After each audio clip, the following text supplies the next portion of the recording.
नमस्कार स्टूडेंट्स। आज की अपनी क्लास है राजस्थान माध्यमिक शिक्षा बोर्ड की 12th क्लास की राजनीति विज्ञान का मॉडल पेपर की। आज हम बात करने वाले हैं राजनीति विज्ञान के मॉडल पेपर की और उसको हल करेंगे। अपना जो पेपर होगा वो होगा 3.25 घंटे का। 3.25 घंटे में पेपर करना है। 80 मार्क्स का अपना पेपर होगा। तो चलते हैं पेपर को हल करने की ओर। प्यारे विद्यार्थियों, कौन नहीं चाहता कि हमें कम से कम समय में एक बेहतर कंटेंट मिल जाए और बेहतर कंटेंट के साथ साथ हमें बेहतर तैयारी भी मिल जाए, ताकि हम ये जो नंबर हैं इनको फुलफिल कर सकें। क्योंकि अपनी जो बुक है वो 2 बुक है और अपने पास संजीव है, उसमें लगभग 500 पेज है। तो इतना सब कंटेंट पढ़ने की बजाय एक कम समय में और पूरा कंटेंट है वो कम पेज में पढ़ना पड़े, तो आपका अपने चैनल पे स्वागत है। आप अपनी तैयारी को बेहतर कर सकते हैं, हम इसी प्रयास में हैं। तो ये मॉडल पेपर और अपना चैनल है, ये आपके लिए है। अपने चैनल पे आपको शेखावाटी मिशन मिलेगा। शेखावाटी मिशन 100, जिसका तो उद्देश्य ही 100 है। 100 में से 100 मार्क्स लाना है। अपने पर्सनल नोट्स मिलेंगे, प्लस आपको मॉडल पेपर मिलेंगे। कहीं भी आपको किसी भी प्रकार से भटकने की जरूरत नहीं है। सबसे पहले हम प्रश्न करने वाले हैं बहुविकल्पीय प्रश्न, जो कि 1 मार्क्स के होंगे और ये होंगे मल्टी चॉइस क्वेश्चन। दूसरी विशेषता, ये दोनों लैंग्वेज में होगी, हिंदी और इंग्लिश। क्योंकि इंग्लिश वाले बच्चों के कमेंट बहुत ज़्यादा आते हैं कि मैम इंग्लिश की हमारी मदद करो आप। तो उनकी मदद के लिए भी ये प्रयास हो रहा है और हिंदी वालों के लिए तो रामबाण है ही है। सोवियत संघ का विघटन किस वर्ष हुआ? In which year did the Soviet Union disintegrated, यानी विघटन यानी टूटना, डिसइंटीग्रेट। सोवियत यूनियन, सोवियत संघ। सोवियत संघ क्या था?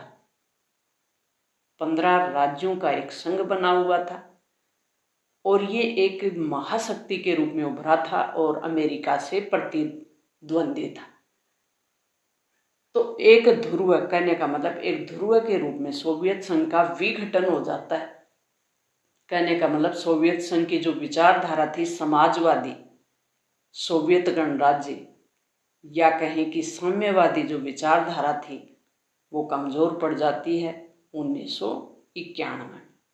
तो सोवियत संघ का विघटन कब हो जाता है? 1991 में। किस देश ने खुले द्वार की नीति अपनाई? Which country adopt the open door policy? किस देश ने, विच मतलब किस, कंट्री यानी देश, adopted the open door policy. Adopt मतलब स्वीकार करना या अपनाना, अडॉप्ट मतलब अपनाना।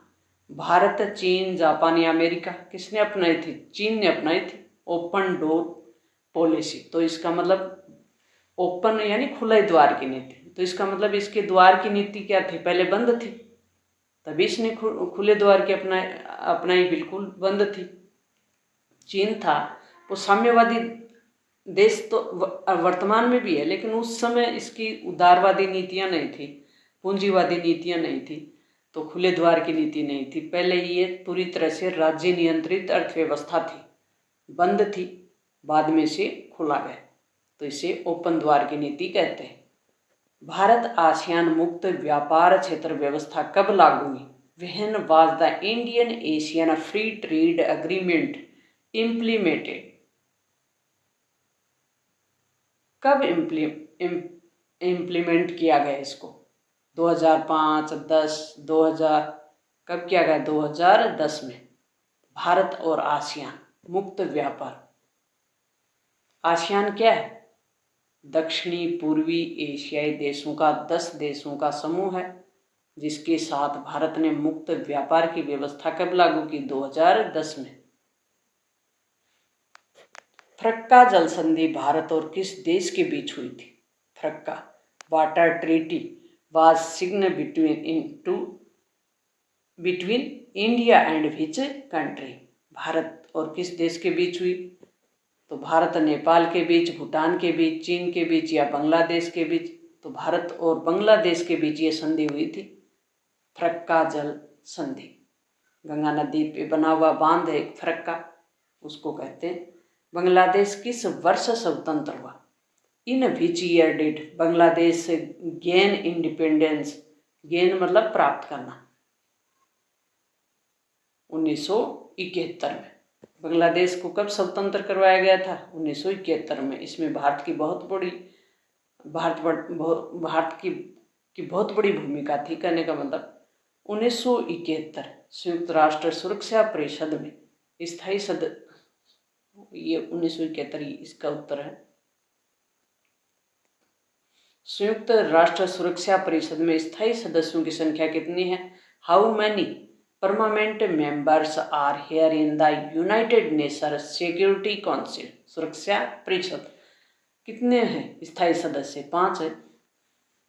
कौन कौन से? ए, बी और सी। ए से अमेरिका, बी से ब्रिटेन, सी से चाइना, आर से रूस, एफ से France. A, B, C, R, F, 5 सदस्य याद हो गए? बिल्कुल याद हो गए। सुरक्षा का बुनियादी अर्थ क्या है? What is the basic meaning of security? Security मतलब सुरक्षा, मीनिंग बेसिक मतलब बुनियादी। युद्ध से मुक्ति है, विकास के गारंटी, खतरे से आज़ादी, फ्रीडम फ्रॉम डेंजर, खतरे से आज़ादी। फ्रीडम मतलब स्वतंत्रता, आज़ादी। फ्रॉम डेंजर किससे? खतरे से। से के लिए क्या लगता है? फ्रॉम लगता है। पृथ्वी सम्मेलन किस वर्ष हुआ? In which year was the earth summit held? कब आयोजित हुआ पृथ्वी सम्मेलन? 1992। किस वर्ष? 1992।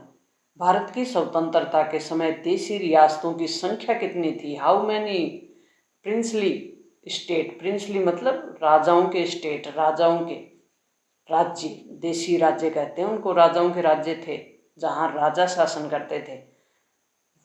Where there in time of India independence, जब भारत आज़ाद हुआ, at the time of India यानी जब भारत आज़ाद हुआ उस समय 565 रियासतें थी।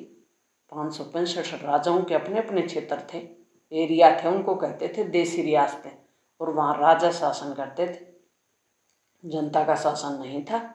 देश आज़ाद हुआ तब लोकतंत्र लागू हुआ, जो कि जनता का शासन होता है। भारतीय जनसंघ की स्थापना, व्हेन वाज द भारतीय जनसंघ एस्टैब्लिश्ड? कब स्थापित हुआ? इसकी स्थापना कब हुई? तो ये कब हुई? 1951 में भारतीय जनसंघ की स्थापना। और जनसंघ से ही कौन निकला फिर? BJP, Bharatiya Janata party. Next प्रश्न है, भारत चीन युद्ध कब हुआ? When did the India China war take place? कब हुआ? 1962 में। साल कौन सी? 1962 की। प्रथम पंचवर्षीय योजना में किस क्षेत्र पर विशेष जोर दिया गया? Which sector was? कौन सा sector? First 5 year plan. First मतलब प्रथम, 5 ईयर मतलब पंचवर्षीय। उद्योग था, सेवा था, कृषि क्षेत्र पे सबसे पहले प्राथमिक क्षेत्र। कृषि क्षेत्र किस में आता है? प्राथमिक क्षेत्र में। अर्थव्यवस्था के 3 क्षेत्र होते हैं, आपको ध्यान हो, प्राथमिक, द्वितीय, तृतीय। प्राथमिक क्षेत्र में कृषि आता है, दूसरे में उद्योग आते हैं, तीसरे में सेवा आती, सेवा क्षेत्र। भारत में हरित क्रांति के जनक कौन थे? Who is the known as the father of the green revolution of India? हरित क्रांति के जनक कौन माने जाते हैं? एम स्वामीनाथन। भारत और पाकिस्तान के बीच शिमला समझौता कब हुआ? When was the Shimla agreement signed between India and Pakistan? कब हुआ शिमला समझौता? 1972। जय जवान जय किसान का नारा किसने दिया? हु गैव द स्लोगन जय जवान जय किसान? कब दिया? लाल बहादुर शास्त्री ने। 1965 में भारत और पाकिस्तान आपस में युद्ध लड़ रहे थे। जवान बॉर्डर पे खड़ा था, सैनिक के पास आधुनिक हथियार नहीं थे और पाकिस्तान के सपोर्ट में खड़ा था अमेरिका, जिसके पास आधुनिक हथियार थे। तो पाकिस्तानी सेना को आधुनिक हथियारों से लैस किया जा रहा था। भारत का जवान अपने साहस के बल पे, आत्मबल के पुते खड़ा था। तो और देश में खाने के लिए अनाज नहीं था, क्योंकि हमने देखा ना 60 का दशक खतरनाक दशक कहलाता है। 60 के दशक में भारत के पास अनाज नहीं था खाने को। इतनी बड़ी जनसंख्या के देश को खाने के लिए अनाज ना हो तो बड़ी चिंता का विषय था। किसान अनाज तो बो रहा था, लेकिन जो मानसून था वो किसान का सपोर्ट नहीं कर रहा था। तो जय जवान, यानी जवान का हौसला बना रहे, साहस बना रहे, किसान का भी साहस बना रहे, वो हिम्मत नहीं हारे, मनोबल नहीं टूटे। इसलिए जय जवान जय किसान का नारा दिया गया। भारतीय जनसंघ के संस्थापक कौन थे? तो श्यामा प्रसाद मुखर्जी। कौन थे? Who was the founder of भारतीय जनसंघ? फाउंडर मतलब संस्थापक था, वाज। 1974 में संपूर्ण क्रांति का आह्वान किसने किया? Who called off the total revolution of 1974? Total यानी संपूर्ण, टोटल का मतलब होता है संपूर्ण, रिवोल्यूशन मतलब क्रांति। ये किस साल में हुई थी? 1974। किसने किया था इसका आह्वान? जयप्रकाश नारायण ने। गैर कांग्रेसवाद का नारा किसने दिया था? गैर कांग्रेसवाद। Who coined the slogan non Congressism? Non Congressism मतलब गैर कांग्रेसवाद। कौन थे? जयप्रकाश नारायण थे, अटल बिहारी वाजपेयी थे, का राम मनोहर लोहिया थे। राम मनोहर लोहिया। किसका नारा दिया? नॉन कांग्रेसिज्म यानी गैर कांग्रेसवाद का। मिजो नेशनल फ्रंट के संस्थापक कौन थे? Who was the founder of Mizo national front? कौन थे इसके संस्थापक? लाल डेंगा, मिजोरम के नेता थे। भारत में गठबंधन की राजनीति कब प्रारंभ होती है? गठबंधन, when did coalition politics start in India? कब हुई? 1989 में, 89। 2004 में लोकसभा चुनावों के बाद कौन से गठबंधन की सरकार बनती है? Which coalition government was formed after the 2004 Lok Sabha election? Lok Sabha के चुनाव के बाद यूपीए की, और जिसका नेतृत्व कर रही थी कांग्रेस पार्टी। ऑपरेशन फ्लड का संबंध किससे? Operation flood is related to, किससे रिलेटेड है? दूध उत्पादन, मिल्क प्रोडक्शन से। संयुक्त राष्ट्र संघ यूएनओ की स्थापना का प्रमुख कारण क्या था? व्हाट वाज द मेन जो रीजन था, main reason of the established of the United Nation UNO, league of nation की असफलता इसका प्रमुख कारण था बनने का। लीग ऑफ नेशन क्या है? राष्ट्र संघ बना था कब? 1920 में। प्रथम विश्व युद्ध 14 से 18 के बीच चला और 1920 में एक राष्ट्र संघ, जिसको कहते हैं लीग ऑफ नेशन, ये बनाया गया था कि दूसरा विश्व युद्ध किसी भी कंडीशन में टाला जाए। लेकिन ये टाल नहीं पाया, नहीं असफल हो गया, इसलिए क्या बनाना पड़ा? यूएनओ, संयुक्त राष्ट्र संघ, 1945 में। ऑपरेशन फ्लड जो कि दुग्ध उत्पादन से संबंधित है। यूरोपीय संघ की मुद्रा का क्या नाम है? What is the currency of European union? क्या है? यूरो। यूरोपीय यूनियन की मुद्रा है वो क्या है? यूरो। यूरोपीय संघ कितने देशों का संघ है? 27 देशों का ग्रुप है। पूर्व प्रधानमंत्री राजीव गांधी ने चीन का दौरा कब किया? When did former prime minister, पूर्व प्रधानमंत्री, फॉर्मर का मतलब पूर्व प्रधानमंत्री, Rajiv Gandhi visit China? China कब गए? 1988 में गए। आसियान की स्थापना कब की? In which year was ASEAN established?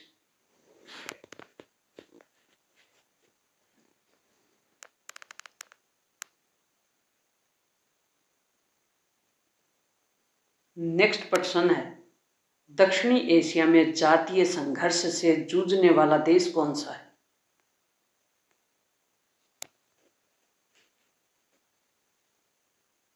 दक्षिणी एशिया का ऐसा देश जो जातीय संघर्ष से जूझ रहा है वो कौन सा देश है? Which country is grappling with ethnic conflict. Ethnic मतलब जातीय, कॉन्फ्लिक्ट मतलब संघर्ष। South Asia. साउथ एशिया का ऐसा कौन सा देश है? वो है श्रीलंका। श्रीलंका में क्या है? सिंहली और तमिल दो समुदाय हैं। कौन से? सिंहली और तमिल।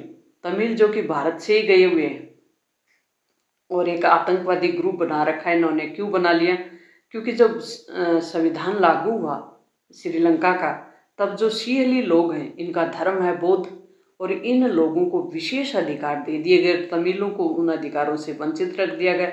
इसलिए तमिल सरकार से नाराज रहे। इन्होंने एक ग्रुप बनाया और 1987 में आपको ध्यान हो राजीव गांधी ने यहाँ क्या भेज दी थी? शांति सेना भेज दी थी, जो कि इनको सही नहीं लगी तमिलों को। और 1991 में आतंकवादी ग्रुप ने राजीव गांधी की हत्या कर दी थी, यह आपको ध्यान होगा। संयुक्त राष्ट्र दिवस प्रति वर्ष कब मनाया जाता है? When is United nation by celebrated every year. प्रत्येक वर्ष कब मनाया जाता है? 24 अक्टूबर को। राज्य पुनर्गठन आयोग की स्थापना कब हुई? When was the state recognization commission established. कब बनाया गया था ये कमीशन? तो 1953 में। राज्य पुनर्गठन आयोग, राज्यों का पुनर्गठन, क्योंकि जब 1956 में राज्य पुनर्गठन आयोग ने अपनी रिपोर्ट दी और उसके आधार पे अधिनियम लाया गया तो 14 राज्य थे और 6 केंद्र शासित प्रदेश थे। उसके बाद राज्य पुनर्गठन की सिफारिशों के आधार पे ये राज्य बने हैं और वर्तमान में हो गए हैं 28 और 8। 28 राज्य और 8 केंद्र शासित प्रदेश। बांडुंग सम्मेलन किस वर्ष हुआ था? In which year was the Bandung conference held. Conference कहाँ आयोजित की गई थी? कब आयोजित की गई थी? 1955 में। विच ईयर मतलब साल पूछी गई है। 1959 में भारत में शरण लेने वाले तिब्बती नेता कौन थे? Who was the Tibetan leader who took refuge होता शरण लेने वाला इन इंडिया 1959 शरणार्थी के रूप में। किसने शरण ली थी? दलाई लामा ने। क्योंकि तिब्बत पर 1950 के आसपास चीन ने अपना कब्जा कर लिया था। तो दलाई लामा जो कि वहाँ के धार्मिक नेता थे, बौद्ध धर्म के नेता थे और उस समय शासन संचालन भी कर रहे थे, क्योंकि तिब्बत एक स्वायत्त क्षेत्र था। तो पहले हिंदी चीनी भाई भाई के नारे लगाकर भारत को विश्वास में लेकर चीन ने क्या किया? तिब्बत पर धीरे धीरे कब्जा कर लिया। और फिर 1962 में जब दलाई लामा भारत आ गए तो उनको ये भी चीज़ें अच्छी नहीं लगी और 1962 में भारत पे भी आक्रमण कर दिया। तो ये थी चीन की साम्राज्यवादी नीति। 1944 में भारत के उद्योगपतियों द्वारा प्रस्तुत नियोजित अर्थव्यवस्था के प्रस्ताव को क्या कहा गया? तो ये कहा गया बॉम्बे प्लान। 1944 में कब तैयार की गई? 1944 में। What was the planned economy? Planned मतलब नियोजित, इकोनॉमी मतलब अर्थव्यवस्था। प्रोपोजल तैयार किया गया। प्रस्ताव, प्रोपोजल का मतलब होता है प्रस्ताव। Presented by Indian industrialist, Indian उद्योगपतियों द्वारा 1944 में रखा गया। इसको कॉल्ड क्या पुकारा जाता है? बॉम्बे प्लान के नाम से। ये क्या प्लान था कि भारत की जो नियोजित अर्थव्यवस्था है उसको किस प्रकार से नियोजित अर्थव्यवस्था हमने कहाँ से ली थी? सोवियत संघ से ली थी। और सोवियत संघ की प्लान थी वो थी पंचवर्षीय योजना भी वहीं से ली है। अपना योजना आयोग बना दिया 1950 में और ये नियोजित प्लान लेके आए।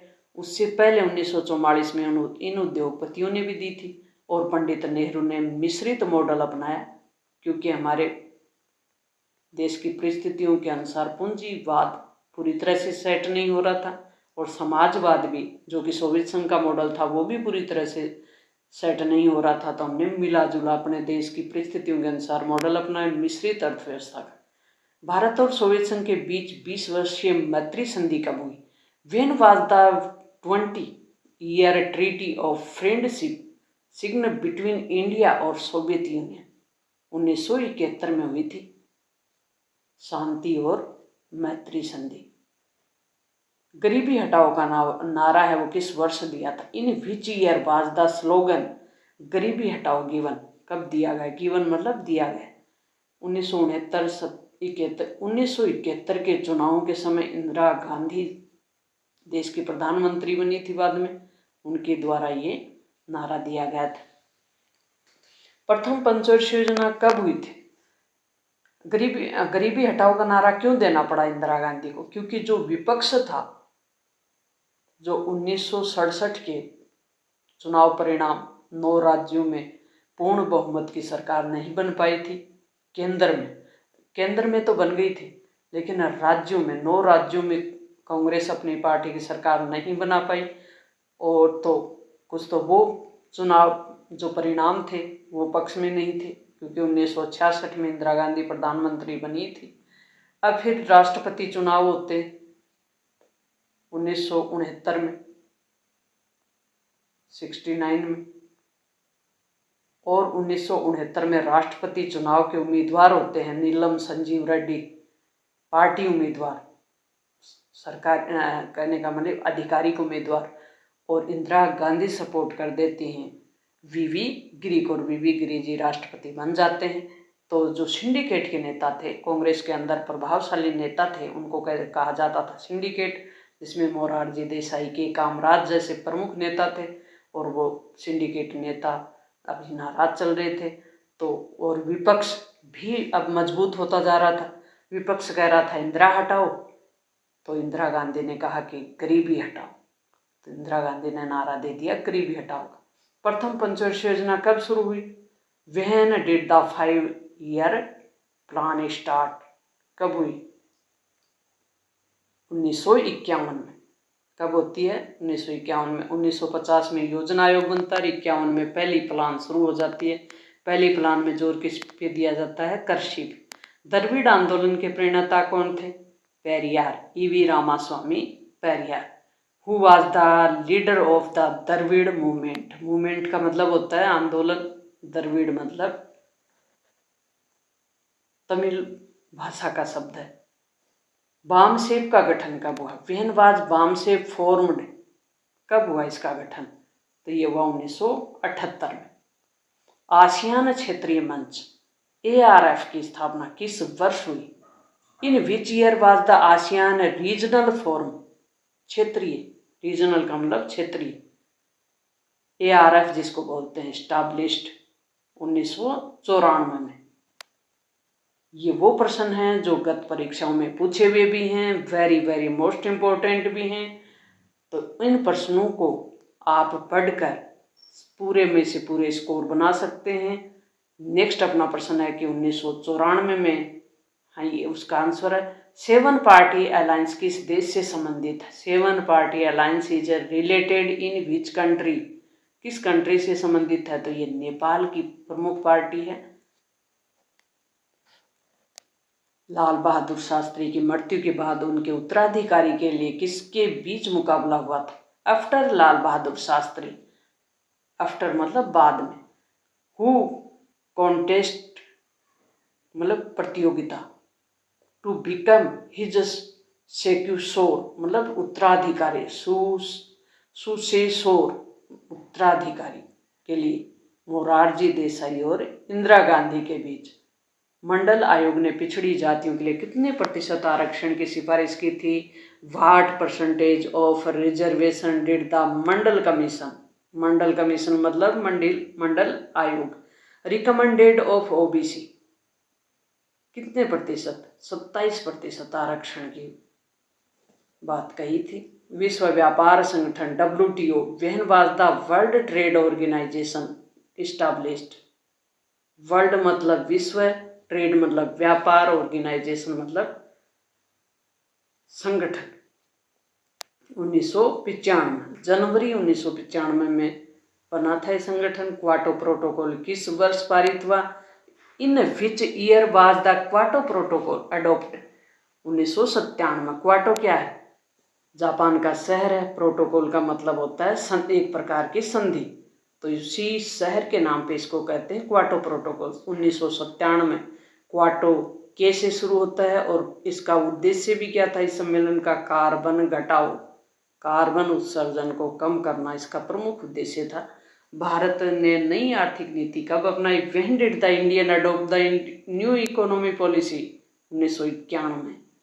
स्वतंत्र भारत का संविधान कब लागू हुआ? When was the constitution of independent India implemented? कब लागू किया? 26 जनवरी 1950 को। कांग्रेस सोशलिस्ट पार्टी के संस्थापक कौन थे? Who was the founder of the Congress socialist party? Acharya Narendra देव।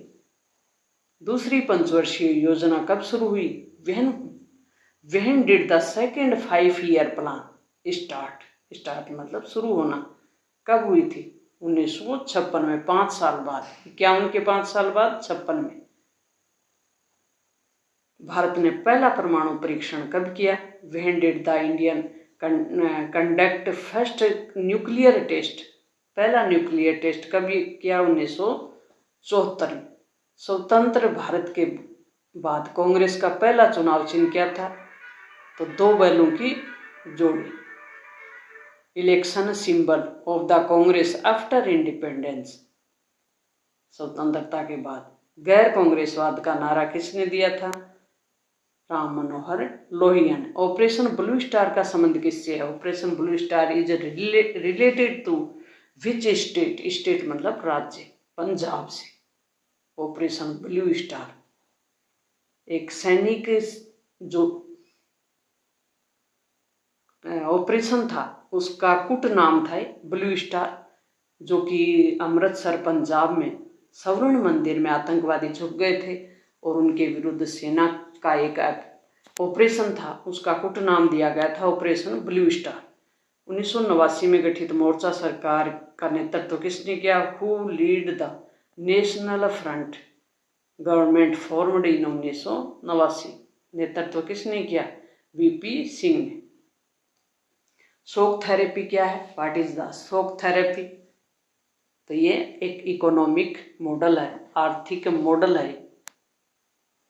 आर्थिक मॉडल मतलब शॉक थेरेपी उन देशों में चालू की गई थी, उन देशों में लागू इम्प्लीमेंट की गई थी जो सोवियत संघ से 15 जो देश थे वो अलग हुए थे।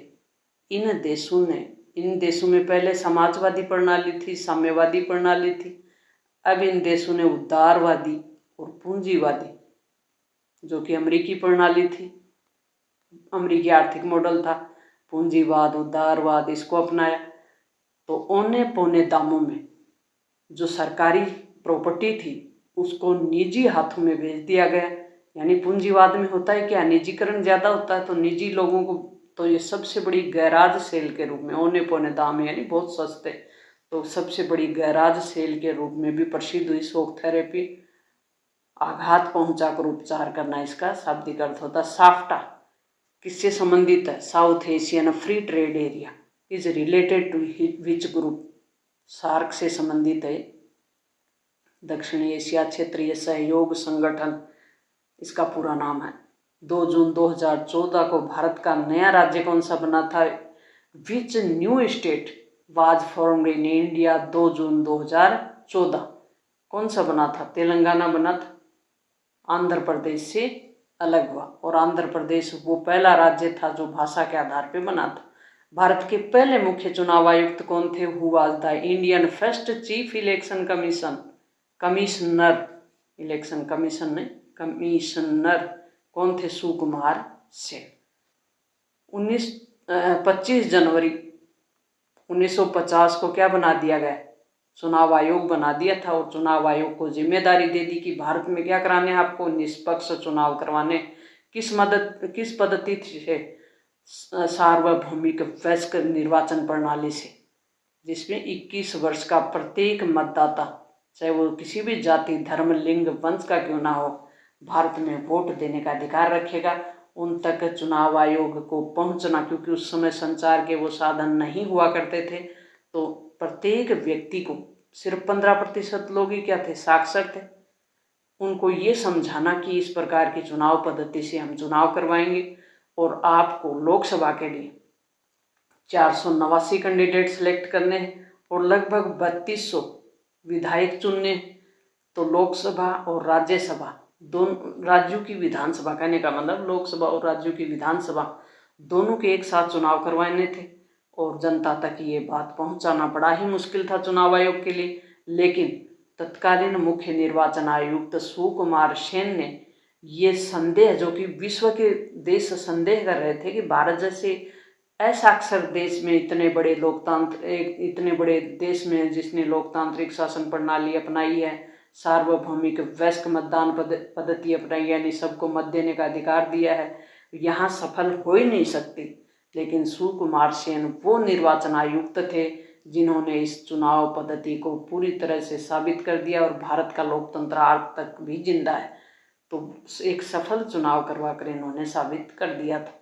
बाद में 21 वर्ष से घटाकर वर्तमान में कितनी है, 18 वर्ष है, लेकिन उस समय 21 वर्ष थी। 18 वर्ष कब की, तो ये की है बाद में 1989 में, 89 में राजीव गांधी के समय 61वां संविधान संशोधन करके।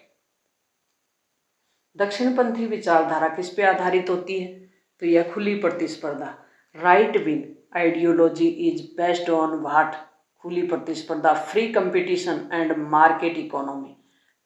खुली प्रतिस्पर्धा का मतलब होता है कि जो काबिल है वो आगे बढ़े, गरीब कितना भी गरीब हो उसके लिए सरकार कोई हेल्प नहीं करेगी। मार्केट इकोनॉमी खुली है, जो जितना जोड़ सकता है वो जोड़ सकता है, कोई मरे खपे कोई मतलब नहीं है। तो ये होती है पूंजीवादी अर्थव्यवस्था, यानी अमीर के पक्ष की बात करने वाली विचारधारा।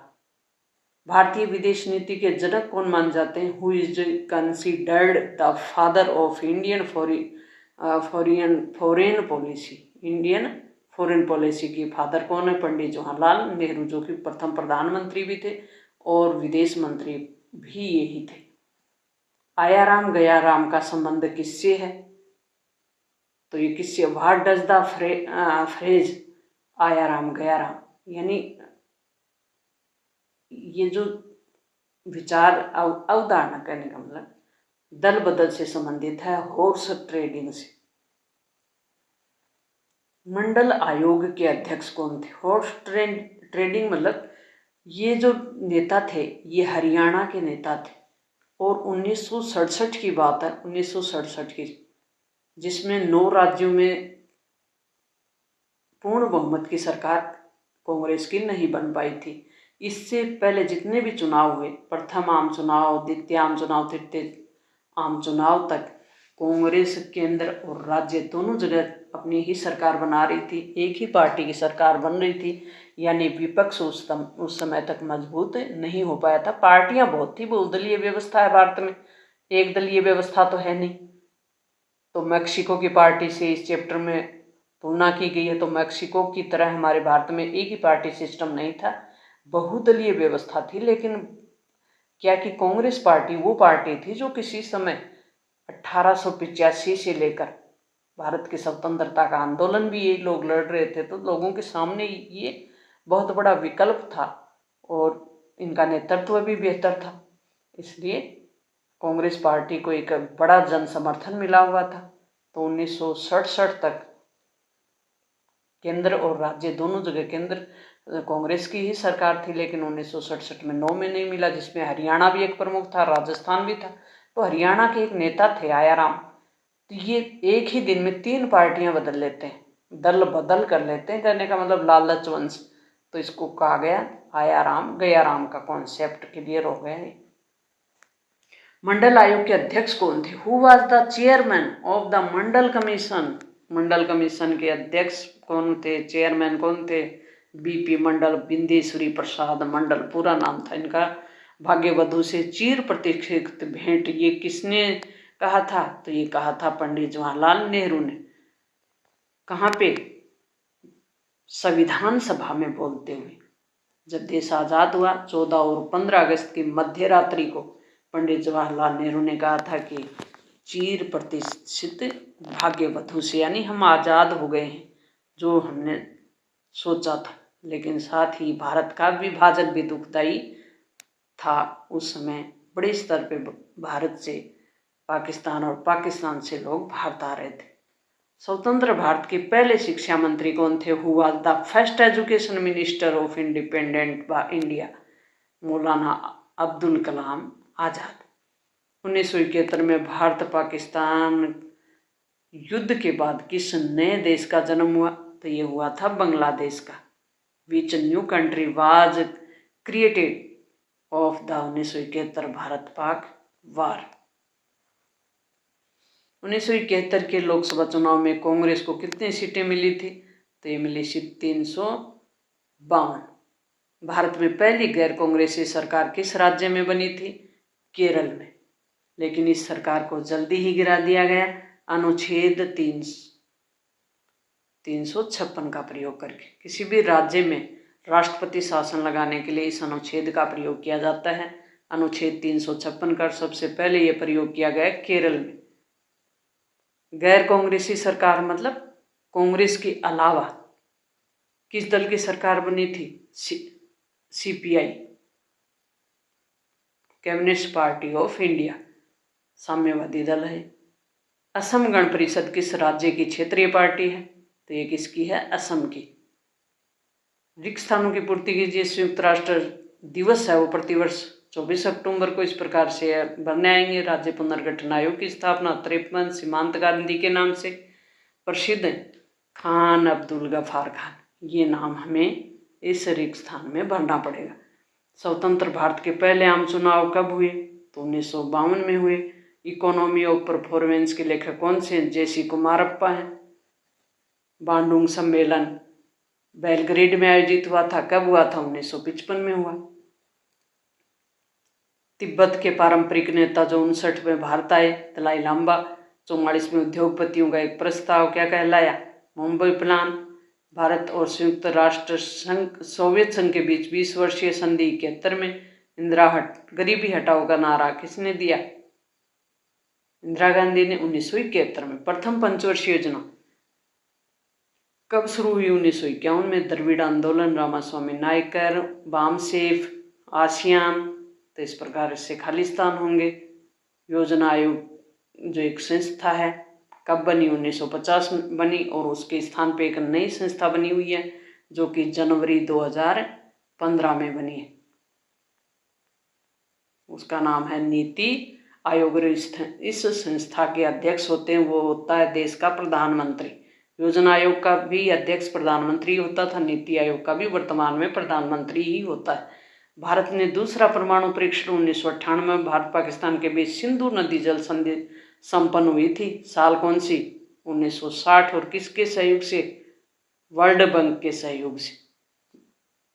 परमाणु अप्रसार संधि 1968 में, और भारत ने इस संधि पर हस्ताक्षर नहीं किए थे क्योंकि भारत इस संधि को भेदभावपूर्ण मानता है।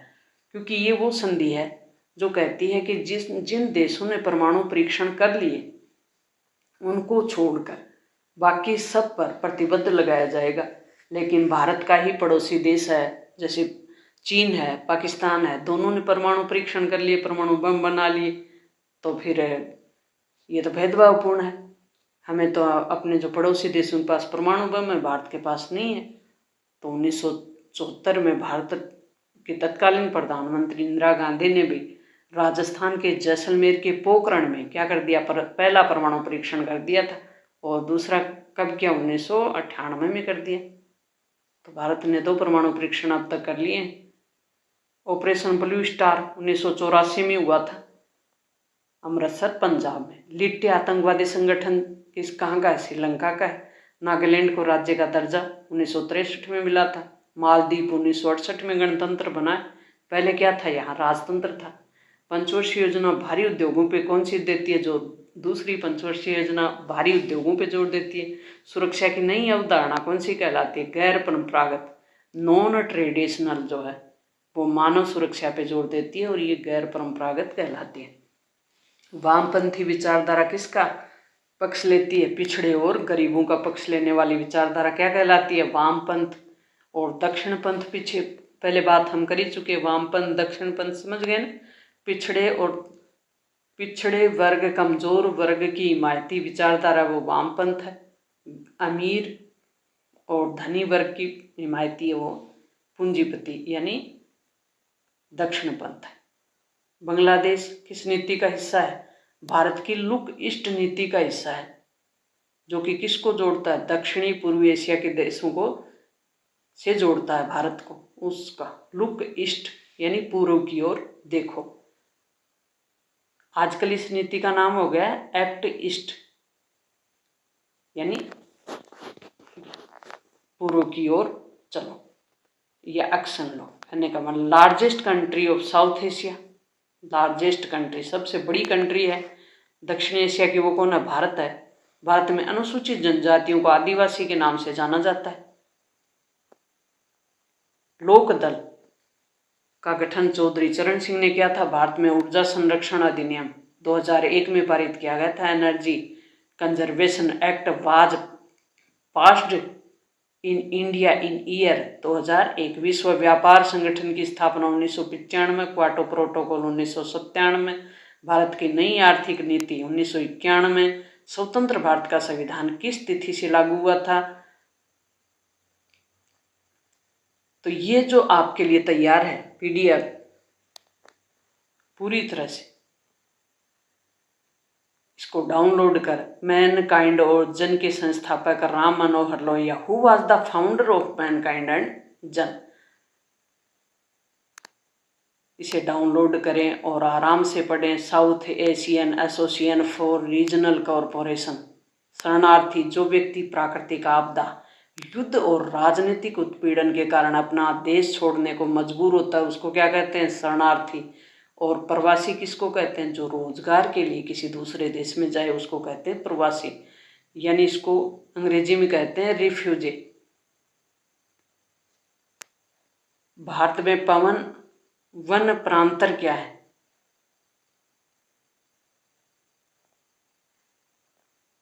मैकडोनल्डीकरण क्या है? तो मैकडोनल्डीकरण है विभिन्न संस्कृतियों का अमेरिका के ढांचे में डल जाना, यानी अमेरिका की नकल करना, ये मैकडोनल्डीकरण है। इंडियन नेशनल आर्मी का गठन सुभाष चंद्र बोस ने किया था। 1967 के आम चुनाव को राजनीतिक भूकंप क्यों कहा जाता है? क्योंकि कांग्रेस को केंद्र और राज्यों में जो स्थिति थी वो कमजोर हो गई थी।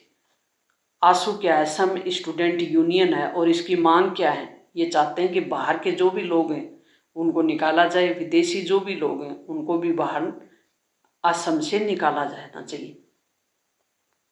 राजग क्या है?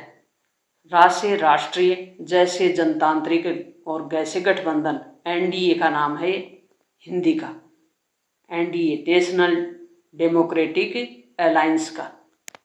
मंडल आयोग की प्रमुख सिफारिशें क्या थी? 27% आरक्षण दिया जाए और भूमि सुधार किया जाए। मंडल आयोग के अध्यक्ष बिंदेश्वरी प्रसाद मंडल थे। मंडल आयोग 1990 में लागू हुआ था, वीपी सिंह की सरकार ने लागू किया था। भारत के दो प्रमुख क्षेत्रीय दल डीएमके हो गए और तेलुगु देशम हो गए।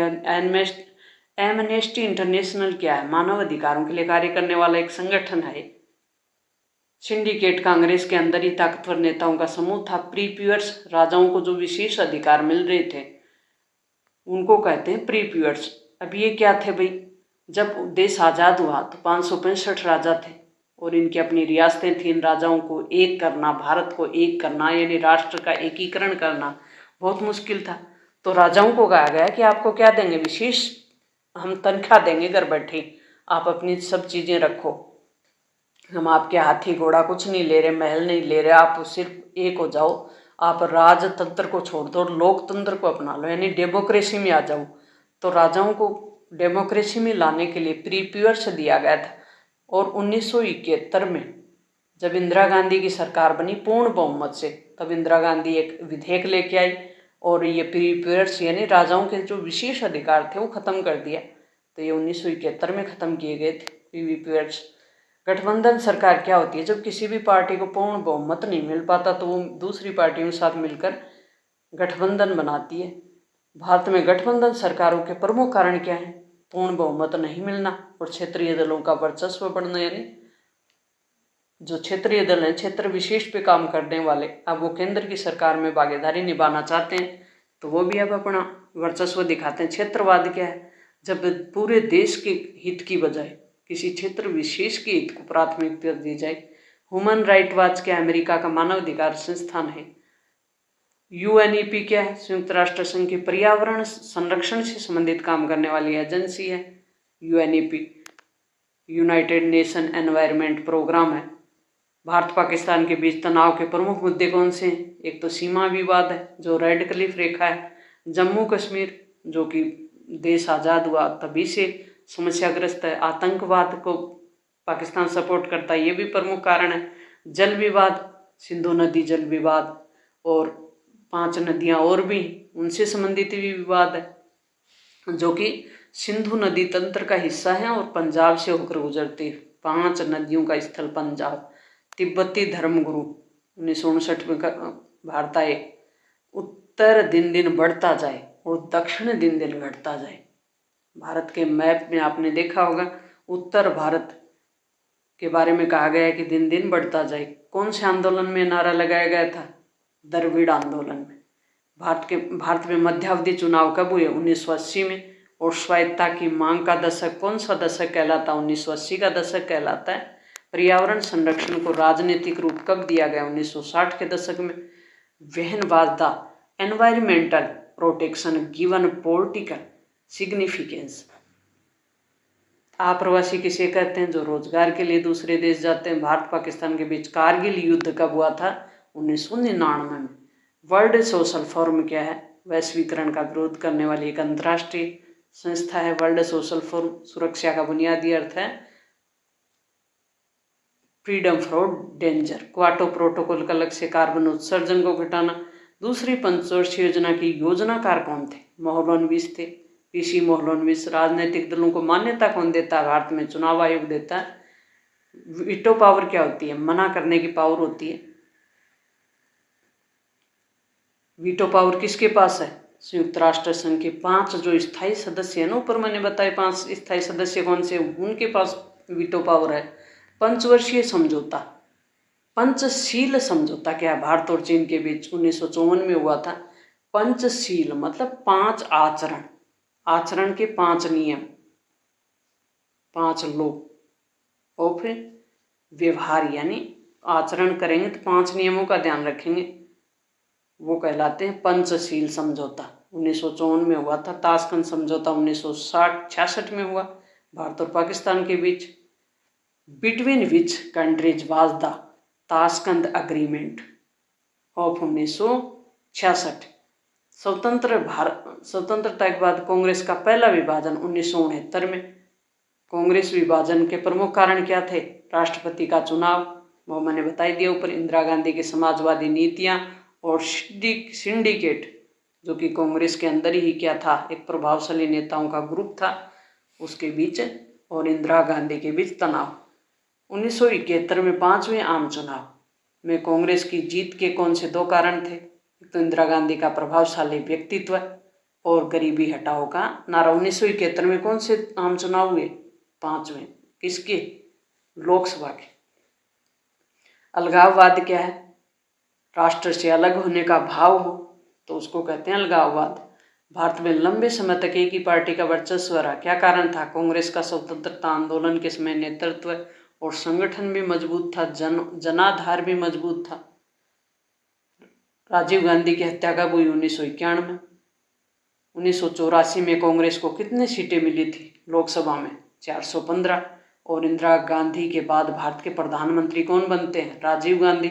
Who become the prime minister of India after Indira Gandhi? Rajiv Gandhi बनते हैं जब इंदिरा गांधी की हत्या हो जाती है। 1989 के लोकसभा चुनाव में कांग्रेस को कितनी सीटें मिली थी? 197 सीटें मिली थी। सबसे बड़ी पार्टी थी 1989 के चुनाव में, लेकिन फिर भी कांग्रेस ने विपक्ष में बैठना मंजूर किया क्योंकि 415 से कितनी हो गई अब? 197। तब राजीव गांधी ने मना कर दिया था सरकार बनाने के लिए और विपक्ष में बैठना मंजूर किया। तो भारत में आर्थिक सुधार की नीति 1991 में शुरू होती है। अयोध्या बाबरी मस्जिद का मामला कब आता है? 1992 में। राजीव गांधी की बढ़ती के बाद कांग्रेस पार्टी के प्रधानमंत्री कौन बनते हैं? नरसिम्हा राव बनते हैं। 1989 के लोकसभा चुनाव में सबसे बड़ी पार्टी कौन उभर कर आती है? कांग्रेस ही आती है, जबकि हमें लगती है कि अब राष्ट्रीय जनता दल था, राष्ट्रीय मोर्चा बनता है, क्योंकि 197 सीटों के बाद भी कांग्रेस सरकार नहीं बनाती तो जनता दल और अन्य पार्टियां मिलकर क्या बनाती? भाजपा और वाम मोर्चे के सहयोग से राष्ट्रीय मोर्चा बना लेती हैं और सरकार बनाती है वीपी सिंह के नेतृत्व में। भारत में गठबंधन सरकारों का दौर 1989 से शुरू होता है। भारत में संयुक्त मोर्चा कब बनता है? 1996 में। एनडीए 1998 में नेतृत्व करने। एनडीए क्या है? राष्ट्रीय जनतांत्रिक गठबंधन। और ये गठबंधन कब बना? 1998 में बना। इसका नेतृत्व भारतीय जनता पार्टी कर रही है। यूपीए संयुक्त प्रगतिशील गठबंधन है इसका नाम। नेतृत्व करने वाली पार्टी कौन है? कांग्रेस है। अन्य पिछड़ा वर्ग मंडल मुद्दा कहा जाता है। इसे दूसरा पिछड़ा आयोग भी कहते हैं। सेकंड, इंदिरा साहनीवाद अन्य पिछड़ा वर्ग के आरक्षण से संबंधित थी। बामसेप का नाम पूरा क्या है? Backward and Minority Communities Employees Federation, who is the full form of BAMCEF. बहुजन क्या है? अनुसूचित जाति, जनजाति, अन्य पिछड़ा वर्ग और अल्पसंख्यक की राजनीतिक सत्ता की जबरदस्त तरफदारी करने वाला ट्रेड यूनियन बहुजन कहलाता है। और बहुजन पार्टी बसपा का नेतृत्व करने वाले कौन थे? काशीराम। शाहबानो का मामला 1985 में आया था। शाहबानो क्या थी? शाहबानो एक मुस्लिम महिला थी जिसका पति उसे तलाक दे देता है और उसने सुप्रीम कोर्ट में अपना क्या कर दिया? केस दर्ज कर दिया, लेकिन सरकार ने इसे मौलाओं के दबाव में पास नहीं करवाया। तो ये 1985 का केस था। 1985 में गोवा भारत का क्या बनता है? हाँ, गोवा भारत का राज्य कब बनता है? 1987 में, 87 में। और 61 में गोवा को स्वतंत्र करवाया जाता है पुर्तगालियों से। कब करवाया जाता है? 61 में पुर्तगालियों से। 87 में भारत राज्य बनता है। महाराष्ट्रवादी गोमांतक पार्टी किस राज्य में सरकार बनाती है? गोवा में। भारत में खुली अर्थव्यवस्था और कंप्यूटर प्रौद्योगिकी के हिमायती कौन थे? राजीव गांधी थे। आनंदपुर साहिब प्रस्ताव का संबंध किस राज्य से? पंजाब से संबंधित है। नागालैंड राज्य कब बना था? 1963 में। लघु उत्तरीय प्रश्नों में वेरी मोस्ट पहले आम चुनाव में से अब तक मतदान के तरीकों में क्या बदलाव हुए थे? 1951-52 में पहले आम चुनाव हुए थे। तो 1952 में पहले आम चुनाव संपन्न हुए, तो 52 माना जाता है। हर साल लोकसभा के 5 साल बाद चुनाव होते हैं, ये भी कॉन्सेप्ट क्लियर रखें। तो दूसरे आम चुनाव कब होते हैं? 52 में 2 जोड़ेंगे तो क्या हो जाएगा? 57। 57 में फिर 5 जोड़ेंगे तो क्या हो जाएगा? 62। तो 3 आम चुनाव। चौथा आम चुनाव कब हुआ? 62 में 5 जोड़ेंगे यानी 67। इस प्रकार से आप ये चुनाव याद रखें। तो मतदान का बैलेट पेपर से करवाया गया था। पेपर पे सिर्फ क्या लिखा जाता था? नाम लिखा जाता था। फिर क्या हुआ? एक बैलेट पेपर होता था, उसमें दूसरा चेंज जो मतदाताओं के नाम होते थे उसके सामने सील वो लगाना पड़ता था अपना जो भी निशान है। फिर धीरे धीरे ईवीएम मशीन आई।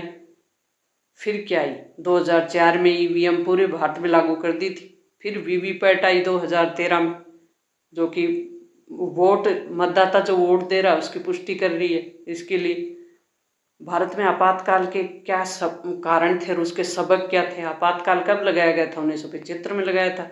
राष्ट्रपति आपातकाल की घोषणा करता है, अनुच्छेद 352 के तहत लगा था। संविधान में प्रावधान था कि अगर देश में आंतरिक अशांति हो जाए तो आपातकाल भारत का राष्ट्रपति घोषित कर सकता है। उस समय प्रधानमंत्री थी इंदिरा गांधी, और लगाने का कारण था कि इंदिरा गांधी का जो निर्वाचन था उसको अमान्य घोषित कर दिया था इलाहाबाद हाई कोर्ट ने। सबक क्या मिला हमें? कि लोकतंत्र की मजबूती के लिए नागरिकों को सजग रहना चाहिए, क्योंकि जैसे ही 1974-75 में आपातकाल लागू किया तो 77 में सरकार चेंज हो गई और उसने 44वां संविधान संशोधन ले आई, और जो आंतरिक आपातकाल था उसके स्थान पर सशस्त्र विद्रोह शब्द को संविधान में संशोधित करके जोड़ दिया। सोवियत संघ का विघटन क्यों हुआ और इसके परिणाम क्या निकले? तो आर्थिक संकट, राजनीतिक भ्रष्टाचार, गर्बाचोव की ग्लासनोस्त और पेरेस्ताइका की नीतियां यानी उदारवादी नीतियां, जन असंतोष और बाल्टिक देशों की स्वतंत्रता की मांग, ये प्रमुख थी। 1991 में सोवियत संघ 15 गणराज्यों में टूट जाते हैं।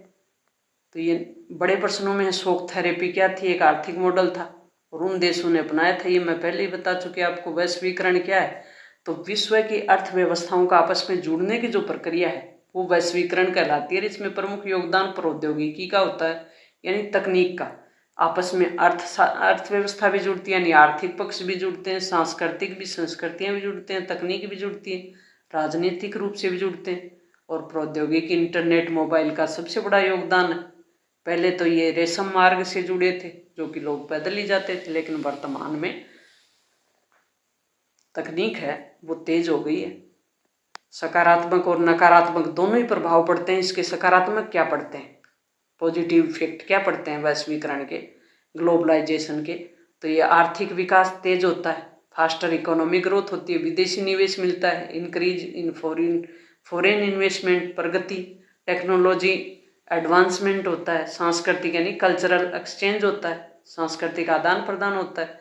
हमने अमेरिकी संस्कृति को अपना लिया, अमेरिका हमारी अपना रहा है। तो इसके नेगेटिव इफेक्ट भी हैं। नकारात्मक में देखेंगे, स्थानीय उद्योगों को खतरा, जो छोटे उद्योग हैं वो नष्ट हो जाते हैं इसमें। थ्रेट लोकल इंडस्ट्रीज और बेरोजगारी में वृद्धि, इंक्रीज द अनएम्प्लॉयमेंट, सांस्कृतिक एकरूपता, कल्चरल होमोजेशन। पीछे हमने मैकडोनल्डीकरण देखा है। गरीब देशों पर अमीर देशों का ज़्यादा प्रभाव हो जाता है, इन्फ्लुएंस इन रिच कंट्री और पुअर कंट्रीज। संयुक्त राष्ट्र को और अधिक प्रासंगिक बनाने के लिए कौन से कदम उठाने चाहिए? तो सुरक्षा परिषद में सुधार कर नई जो सदस्य हैं वो जोड़े जाने चाहिए, क्योंकि पहले भी सुरक्षा परिषद में 5 ही सदस्य थे स्थायी, आज भी स्थायी सदस्य 5 ही हैं। तो इनको बढ़ाया जाना चाहिए। विकासशील देशों को और अधिक प्रतिनिधित्व देना चाहिए।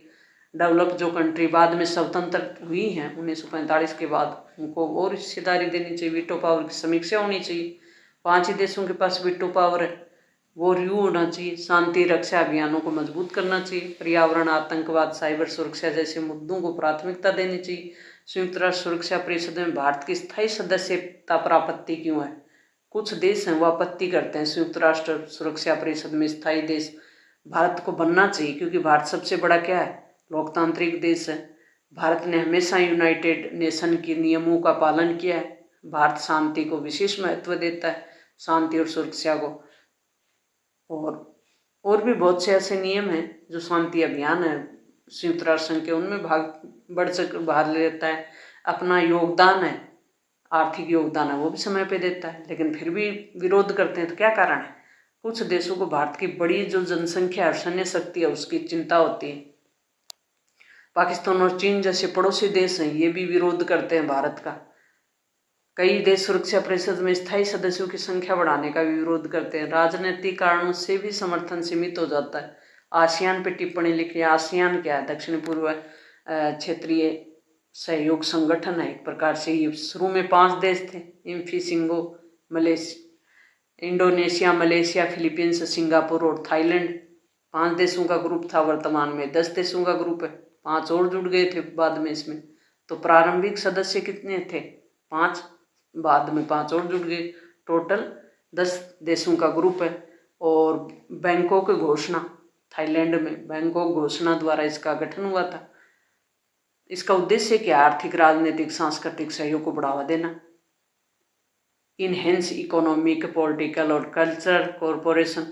भारत का क्या संबंध है इससे? 1992 से ही भारत संवाद भागीदार है इसका। किसका? आसियान का। और लुक ईस्ट नीति का हिस्सा भी है।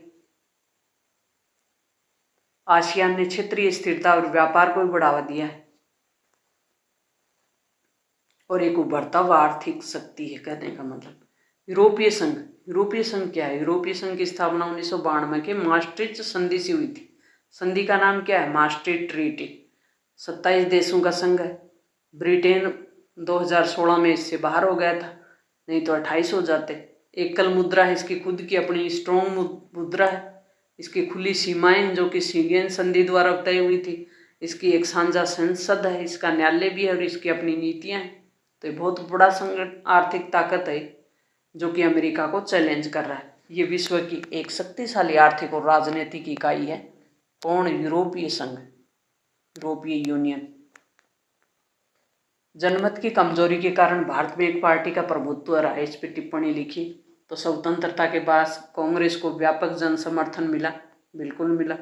विपक्ष कमजोर और बिखरा हुआ था, अधिकांश मतदाता अशिक्षित थे और उन्होंने कांग्रेस को पहचान रखा था, क्योंकि कांग्रेस की स्थापना 1885 में ही हो गई थी और 1885 से कांग्रेस स्वतंत्रता आंदोलन लड़ रहे थे। वही लोग फिर प्रथम, द्वितीय और तृतीय चुनाव भी लड़ रहे थे। तो लोगों के सामने उनकी एक पहचान भी थी, एक नेतृत्व भी था प्रभावशाली। एक मजबूत विकल्प के अभाव में जनमत लंबे समय तक कांग्रेस के पक्ष में रहा, बिल्कुल रहा। 1975 के आपातकाल पे टिप्पणी लिखी, ये हमने बात करी ली आपातकाल पे। 1977 में पहली बार केंद्र में गैर कांग्रेसी सरकार बनी थी और जनता पार्टी की सरकार बनी थी और मोरारजी देसाई उस समय प्रधानमंत्री बने थे। लेकिन ये जो सरकार है ये 3 साल से अधिक नहीं चल पाई, क्योंकि मोरारजी देसाई और चौधरी चरण सिंह 2 प्रधानमंत्री इसी दौर में रहे 3 साल में। और सरकार जो जनता की आशाएं थी, उम्मीदें थी, आकांक्षाएं थी, वो पूरा नहीं कर पाई और सरकार सिर्फ अपनी सीट बदलती रह गई, यानी प्रधानमंत्री की दौड़ की इधर उधर ही रह गई। और फिर 1980 में दोबारा कौन आ जाता है? इंदिरा गांधी, कांग्रेस की सरकार आ जाती है। बिहार और गुजरात के आंदोलनों पे टिप्पणी लिखी है।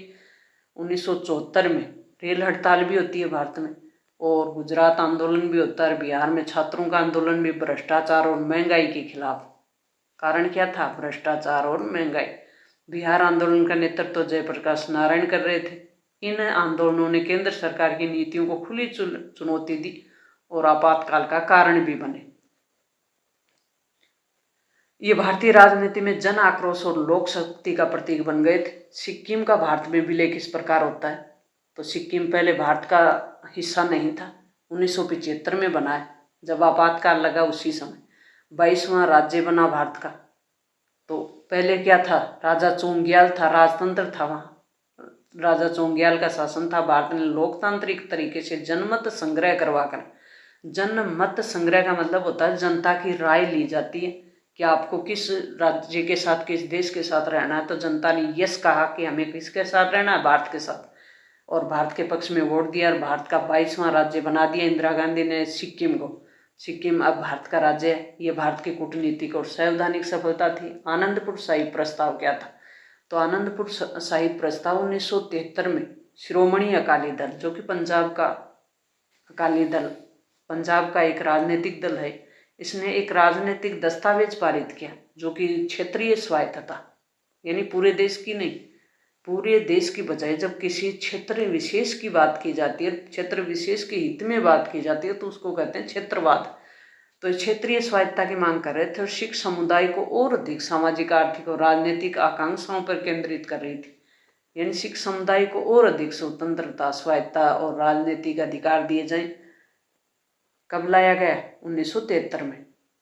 और इस प्रस्ताव में केंद्र के सीमित अधिकारों जैसे रक्षा, मुद्रा, संचार के बदले राज्यों को और अधिक शक्तियां देने की बात की गई। पंजाब में पंजाबी भाषी क्षेत्रों के विलय की भी मांग की गई। तो इस प्रकार से ये आनंदपुर साहिब प्रस्ताव रखा गया। तो थैंक्स फॉर वाचिंग।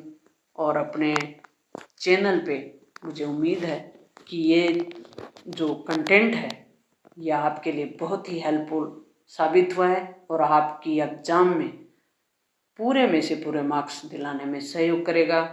मिलते हैं नेक्स्ट सब्जेक्ट के साथ। तब तक अपने दोस्तों के साथ शेयर कर दें और इसको बार बार पढ़ें। एक बार में किसी को याद नहीं होता, बार बार पढ़ें। कम से कम 4-5 बार वीडियो देख लें, फिर बुक पढ़ें, फिर अपने नोट्स बनाएं। मिलते हैं नेक्स्ट वीडियो में। थैंक्स।